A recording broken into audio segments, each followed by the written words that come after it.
From the plush South studios of Way Happy, this is Mr. Meyer and P-4 fitting models to data. Now, you've done this before. This is regression, right? So where we try to find what's called a line of best fit or a parabola of best fit. And so again, computers are very good at this. Calculators are very good at this. You just have to help them. So how do you help them?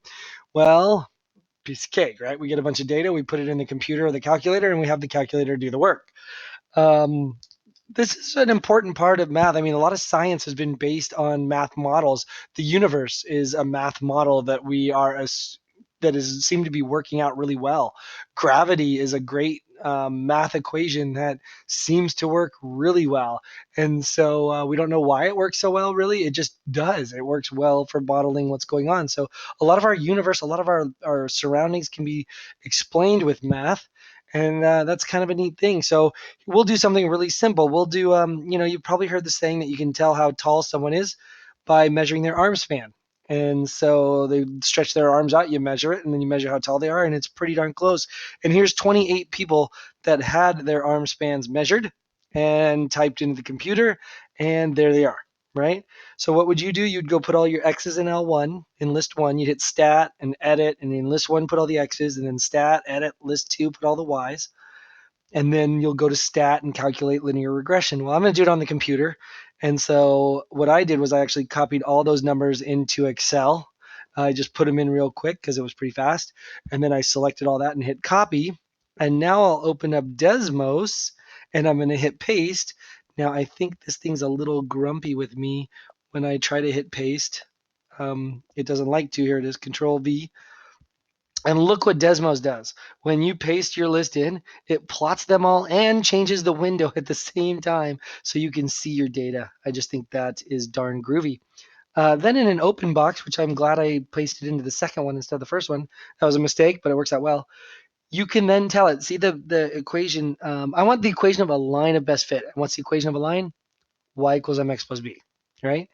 And if you look, I have this data was labeled X1 and Y1, so I have to make sure I use those. So I'm going to go ahead and say Y equals MX plus B. I'm going to say Y1. Now I don't want to use equals. I'm going to have to go over here to functions, and I'm going to hit stats, and there's a little tilde right there, or you have one on a computer keyboard if you get to use a keyboard. And I hit the little tilde. That means I want you to make some data out of this. So Y1 tilde, and then I'm going to type in what? The letter M for slope. So there's M. And then X, now I want X1 because that's my data. It's like saying list one. So MX1, and then I'll say even plus B. Oh, I can't see the plus sign because of my silly free program that I use. There it is, plus. And then B, I will pick up the alphabet hopefully and press B. And lo and behold, you see what Desmos does. It goes through and it draws a line of best fit in there, and it gives you what your calculator gives you, the R value, because it's linear. R is good, but R squared is the one we use if it's not linear. You can see the M value is 1.006, so there's my slope and there's my B value, and you can be like, wow, that worked out really, really well. I could have done this also with a quadratic, right? Heck, I didn't even try, but there's your equation. You write it down. The slope is 1.006. The y-intercept is that. You write that down, that equation, and you feel super good. Just out of curiosity, I want to now see what the quadratic's r squared value would be and see if it's any better. So a quadratic equation is, ax squared plus bx plus c. So I'll do that. I'll go ax1, right? Where's x1 squared? Where'd you go? Come back. ax1 squared. Oh, I can't do plus again. That's annoying.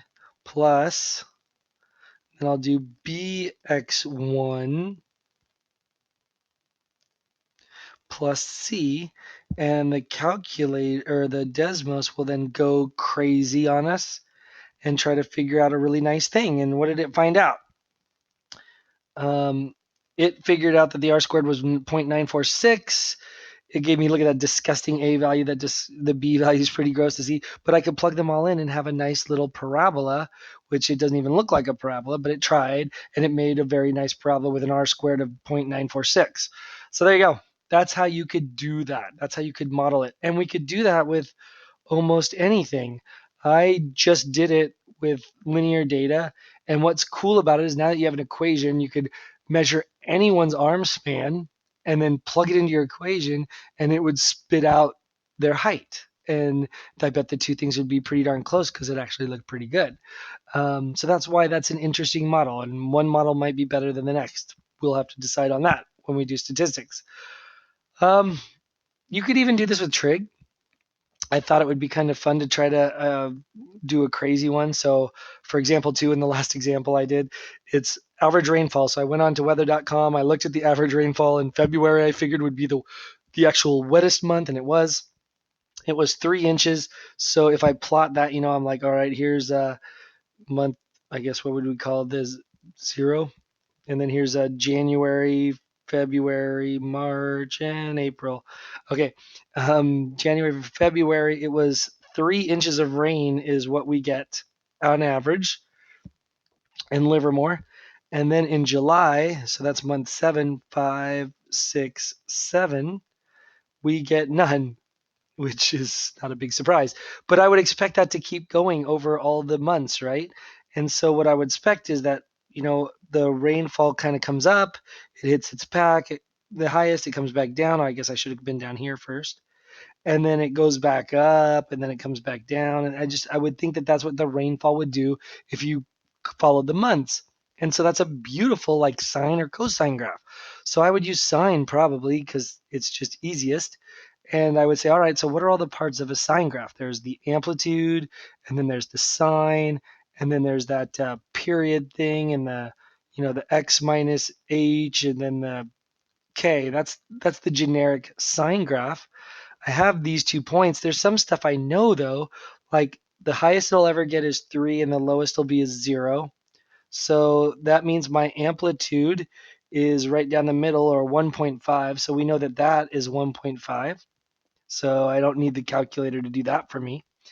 What else do I know? Oh, I know that the vertical height, right? Because it goes up 1.5 and down 1.5, and it hits 0. That means this must be 1.5. So the amplitude is how high it went up from the midline and how low it went from the middle. And that midline must be sitting at 1.5 because it's got to go all the way up to 3 and all the way down to 0. So I got that. And heck, if you remember sine graphs, the period is 2 pi over b, and I want my period to be 12 months. So 2 pi over b. And so if I solve that, multiply by b and divide by 12, I get b is 2 pi over 12, or pi over 6. So you're like, hey, you even got the b value, which is pi over 6. So I'm like, wow, the only thing I don't know, x is the months, and h is, how much it's shifted. Sine graphs are supposed to start here and go up, and you can see ours doesn't. So I would like to get a sine graph. Well, wow, I just grabbed a bunch of information that I should be able to use. Now, I'm going to see what happens when I flip this computer around, because I've never done that live in a video. What? That's so cool. All right, so now what do I got? I am going to get rid of everything that we had here because I don't want it anymore. And I'm going to plot in the 2 points that we had. We had, I think, 2 was 3 inches, and 7 was 0 inches. And so that's what that would look like. And then I could make my equation that I know. I have y1 is equal to, and then what did I want to do? It was 1.5 sine, and then there was a b value of, I can't remember. I was trying to do it from memory, and I can't remember. Pi over 6. Yeah, pi over 6. So I would do what? Pi over 6, and then that's times x minus, pick whatever letter you want, h, and then on the back, I'm going to put plus 1.5. Oh, guess what? Not graphing anything because I used x, and I will really want to use x1. Boom! All of a sudden, you have a model of, oh, we're about to 30 seconds left. Oh, this better hurry. Lucky, it's only a 10-minute video. Now you have a model. You can see each month as I go along. I can tell you in month 3, March, then that must mean that we have about 2 inches of rain. And I can tell you in month 6, we don't have a whole lot. And there's a model.